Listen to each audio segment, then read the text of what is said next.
People love superheroes. Fuck those fuckers. Então estamos hoje com um convidado muito especial, Eric Kripke, para falar sobre o seriado The Boys da Amazon Prime. So Eric, thank you so much for this interview. Oh, sure. Thank you. How exciting, The Boys. How did this project come to you? I am a huge fan of Garth Ennis, the comic book author who wrote the original comic. And I actually got this job because the producers of The Boys were also the producers of a show called Preacher, and which is also a Garth Ennis comic, which I'm probably the #1 fan of. So I went to a meeting with them just to tell them, like, screw you for not giving me Preacher. How dare you give it to somebody else? How dare you give it to Seth and Evan, basically, Seth Rogen and Evan Goldberg, and because I'm the biggest fan. And so I came in, and I was like, I really like you guys, but how dare you? And then they said, well, we have The Boys, and Seth and Evan are producing it, and we need a writer-showrunner. And I said, oh, great, well, then I'll just do that. Oh, this went well. And then that was the meeting. Were you familiar with the comic before? Very much so. Like, everything Garth's written, I'm a super fan of. And I would say Preacher and The Boys are his, my two favorites of his. So it was a good bargain. So that was a good deal. You came in to complain and you got out with a new great job. Yeah, I walked out with a brand new job and a comic that I loved and an author that I really admire. So yeah. Now, once you got, because this is such a complex story. This is not your usual superhero, series in any way.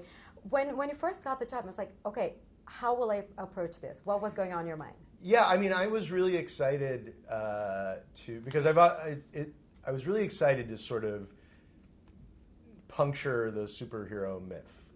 Like, it's so big now, and it's all anyone goes to the movies for, and Marvel has taken over the world. And by the way, I love all that stuff. I'm going to go see Endgame. I'll be there for all of it. But it's such a big myth that it gives a lot of material to sort of start poking the balloon. And so my approach was, I said, I'd be very interested to see what would happen if you were to take just the idea of superheroes and play them in the real world in the most realistic way you possibly can. Because if you did, they would be super celebrities. And they would have all the ego and corruption of the most powerful, wealthy, famous people. There would be massive companies like Marvel that would form around them to market them and commodify them and sell merchandising. And so that approach was sort of exciting to me, of just like, let's do a superhero show, but let's do it where you're not flying around in your Superman, you're flying around in your Bill Cosby, and then who would be the people whose job it is to keep them in line when they have all the powers in the world and you're just a regular blue-collar person without any powers. How do you take on this, this 1% of wealthy, powerful people? And so that became an interesting story to me. No, it's a very current topic. I mean, like, I think you tackled amazingly well the whole thing with the politics and the influencers and all that the audience sees and what's behind the scenes. It was like, I think you tackled so many serious issues, but in such an approachable way. Oh, thanks. Yeah, no, I've been doing genre shows my whole career, and the thing I love the most about them is they really work as metaphors. You can say almost anything about the real world and say it in a lot of ways in a more pointed and subversive way than you could if you were making a straight drama. That's what I always love about it. And all the best fantasy does that. Buffy the Vampire Slayer and X-Files and Battlestar Galactica and Star Trek, they were all just metaphors. And so for me, this was an awesome opportunity to tell a metaphor about celebrities, to tell a metaphor about politics, to tell a metaphor about consumerism and where they all intersect to manipulate the average person. And I would say I guess this is paying credit to Garth, that when he wrote this thing in 2005, the world has caught up to this show. I mean, it's the world has gotten more shallow and stranger, and it starts to reflect really what he wrote. And for instance, there's a really heavy Me Too moment in the first one, and that was in the original comic, and that was long before it was ever anything to really talk about, or it ever got into the public eye. All the commercialism and all the politics and how politics and celebrity are combined. Those were all things he was predicting in 2005. And now are very much in trend. That unfortunately have come to pass.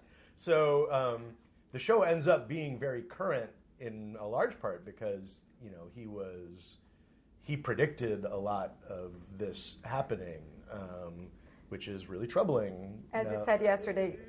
Terrible for the world. Yeah, exactly. What we say in the writer's room is we say bad for the world, good for the show. And Now, this character is there. As far as I've seen, I've only seen one episode. There is no good guy. Like, no one is an honest, good hero that is all good. Because I think when we talk about superhero shows, you have these people who are very honorable and they're they're so perfect. And this show, everyone has something. We do, yes, there are a lot of terrible people in this show.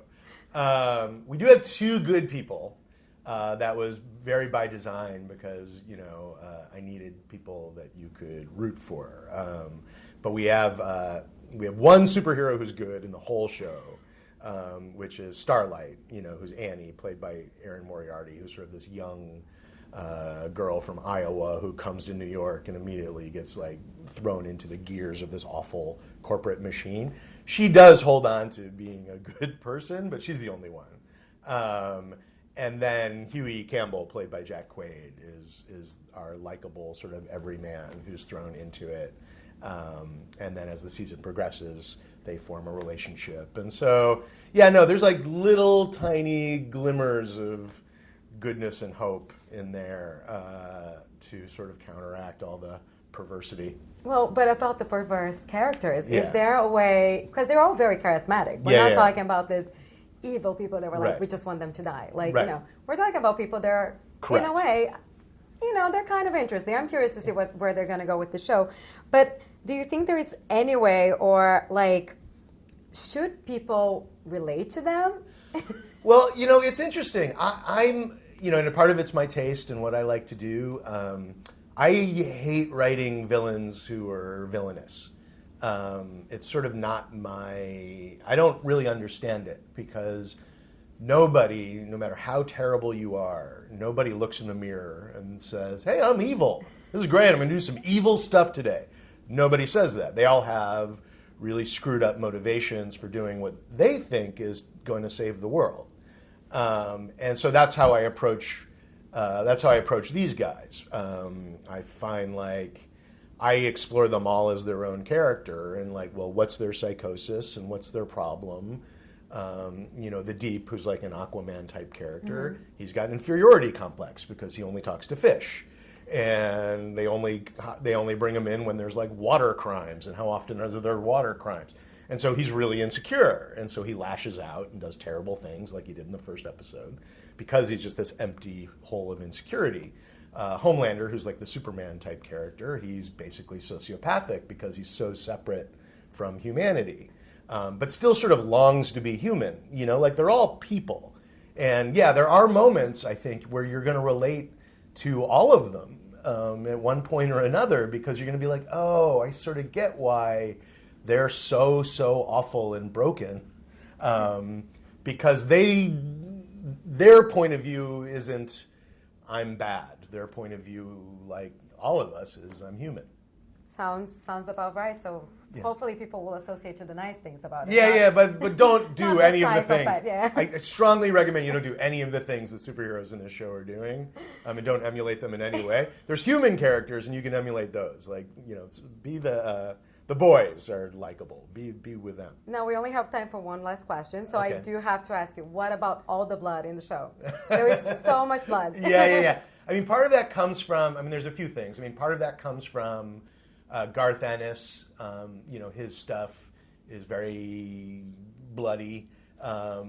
Seth and Evan actually have a hilarious bloodlust Like if you actually see even their comedies, like This Is the End, you're like, wow, that's a really bloody movie. And then everything they did with Preacher.